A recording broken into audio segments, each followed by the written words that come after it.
Hello everyone, আশা করি আপনারা সবাই ভালো আছেন। আজকে আমরা ফ্রি হ্যান্ড রাইটিং এর পার্ট 11 পার্ট 11 নিয়ে আমরা কথা বলবো। প্রথমে আমরা বাক্যের স্ট্রাকচারটি বুঝে নেই। যে সকল বাক্যে am is are এর পরে ক্রিয়া অর্থাৎ কোনো ভার্ব না থাকবে, তবে আমরা সেই বাক্যগুলোর বাংলা অর্থ কিভাবে বুঝবো।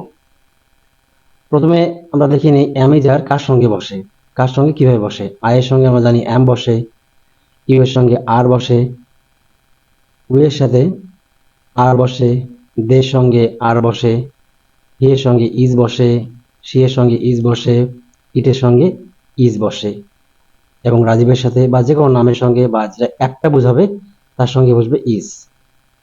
তো এখানে আমি কয়েকটি ওয়ার্ড লিখে রেখেছি। ক্লেভার মানে চালাক, এগুলি কোনো ভার্ব নয়, এগুলোকে আমরা বলি নন ভার্ব।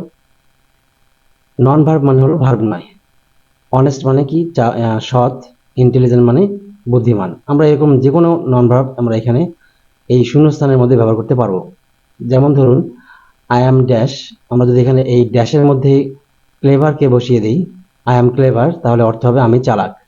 তাহলে ইউ আর ক্লেভার, তুমি চালাক। উই আর ক্লেভার, আমরা চালাক। দে আর ক্লেভার, তারা চালাক। হি ইজ ক্লেভার, সে চালাক। শি ইজ ক্লেভার, সে চালাক। ইট ইজ ক্লেভার, এটি চালাক। রাজীব ইজ ক্লেভার, রাজীব চালাক। আপনারা এই বিষয়গুলো যারা ভালো মতো বোঝেন না, প্রাথমিক পর্যায়ে আছেন বা বিগিনার যারা রয়েছেন, তারা অবশ্যই খাতায় লিখে প্র্যাকটিস করতে পারেন। এবার আমরা এই বিষয়গুলোর একটু কয়েকটি বাক্য দেখে নিই। আই এম ক্লেভার, আমি চালাক। ইউ আর ক্লেভার, তুমি চালাক। উই আর ইন্টেলিজেন্ট, আমরা বুদ্ধিমান। দে আর অনেস্ট, তারা সৎ। হি ইজ অনেস্ট, সে সৎ। শি ইজ অনেস্ট, সে সৎ। ইট ইজ কস্টলি, এটি দামি। রাজীব ইজ অনেস্ট, রাজীব সৎ। এবার আমরা পরবর্তী ওয়াজ ওয়ারের ব্যবহার দেখব। যে সকল বাক্যে ওয়াজ ওয়ারের পরে কোনো ক্রিয়া থাকবে না, সেই বাক্যগুলোর বাংলা করার সময় আমরা বাক্যগুলোর শেষে ছিল, ছিলাম, ছিলে যুক্ত করে বাংলা অর্থ বুঝব। যেমন ধরুন আই ওয়াজ, আমরা যদি এখানে এই শূন্যস্থানের মধ্যে ক্লেভারকে বসাই, আই ওয়াজ ক্লেভার, তাহলে আমি চালাক ছিলাম বলবো। ইউ ওয়ার ক্লেভার, তুমি চালাক ছিলে।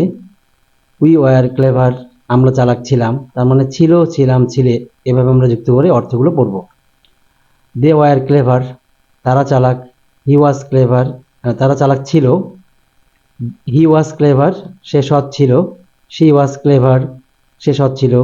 ইট ওয়াজ ক্লেভার, এটি সৎ, এটি চালাক ছিল। রাজীব ওয়াজ ক্লেভার, রাজীব চালাক ছিল। কয়েকটি বাক্য আমরা দেখে নিই।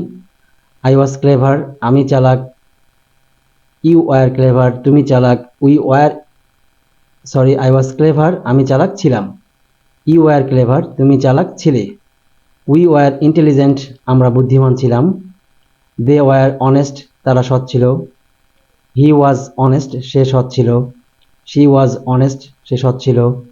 ইট ওয়াজ কস্টলি, এটি দামি ছিল। কস্টলি মানে দামি। রাজীব ওয়াজ অনেস্ট, রাজীব সৎ ছিল। তাহলে আমরা কি বুঝতে পারলাম? ওয়াজ ওয়ার থাকলেই আমরা ছিল, ছিলাম যুক্ত করে বাংলা অর্থটি বুঝে নেব। এবার আমরা পরবর্তী কৌশলে যাব। তার আগে যারা এই চ্যানেলটি সাবস্ক্রাইব করেছেন তাদেরকে অসংখ্য ধন্যবাদ।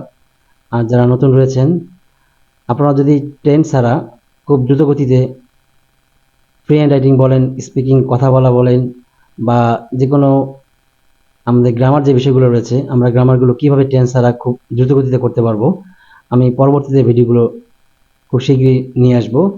টেন্স ছাড়া আমরা গ্রামারের প্রতিটি অংশই খুব সফলভাবে ইনশাল্লাহ শেষ করব। কারণ টেন্স দিয়ে কখনোই বড় বাক্যের ইংরেজি বোঝা যায় না। আর গ্রামার করতে গেলে আমাকে বড় বড় বাক্যে বাংলা অবশ্যই বুঝতে হবে।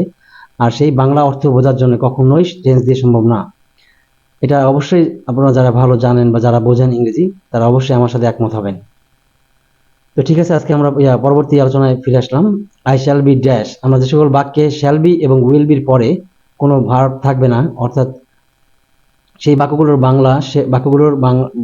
বাংলা অর্থের শেষে আমরা হব, হবে যুক্ত করে বাংলা অর্থগুলো বুঝে নেব। তাহলে আই শ্যাল বি ড্যাশ, আমরা এখানে কি বসাবো? ক্লেভারকে বসাবো। আই শ্যাল বি ক্লেভার, আমি চালাক হব। ইউ উইল বি ক্লেভার, তুমি চালাক হবে। উই উইল বি ক্লেভার, আমরা চালাক হব, দে উইল বি ক্লেভার, তারা চালাক হবে। আমরা ইচ্ছা করলে এখানে অনেস্টকে বসাবো, অনেস্ট মানে কি, সৎ। তাহলে আই শ্যাল বি অনেস্ট, আমি সৎ হব। ইউ উইল বি অনেস্ট, তুমি সৎ হবে। উই উইল বি অনেস্ট, আমরা সৎ হব। দে উইল বি অনেস্ট, তারা সৎ হবে। হি উইল বি অনেস্ট, সে সৎ হবে। আমরা যদি এখানে ইন্টেলিজেন্ট মানে বুদ্ধিমান, আমরা ইন্টেলিজেন্টকে বসাই দিই, তাহলে আই শ্যাল বি ইন্টেলিজেন্ট, আমি বুদ্ধিমান হব। ইউ উইল বি ইন্টেলিজেন্ট, তুমি বুদ্ধিমান হবে। উই উইল বি ইন্টেলিজেন্ট, আমরা বুদ্ধিমান হব। দে উইল বি ইন্টেলিজেন্ট, তারা বুদ্ধিমান হবে। হি উইল বি ইন্টেলিজেন্ট, সে বুদ্ধিমান হবে। শি উইল বি ইন্টেলিজেন্ট, সে বুদ্ধিমান হবে। ইট উইল বি ইন্টেলিজেন্ট, এটি বুদ্ধিমান হবে। Rajiv will be intelligent, Rajiv বুদ্ধিমান হবে। এই ধরনের বাক্যগুলোর বাংলা করার ক্ষেত্রে আমাদের টেন্সের, আমার মনে হয় না টেন্সের কোনো অর্থ প্রয়োজন আছে।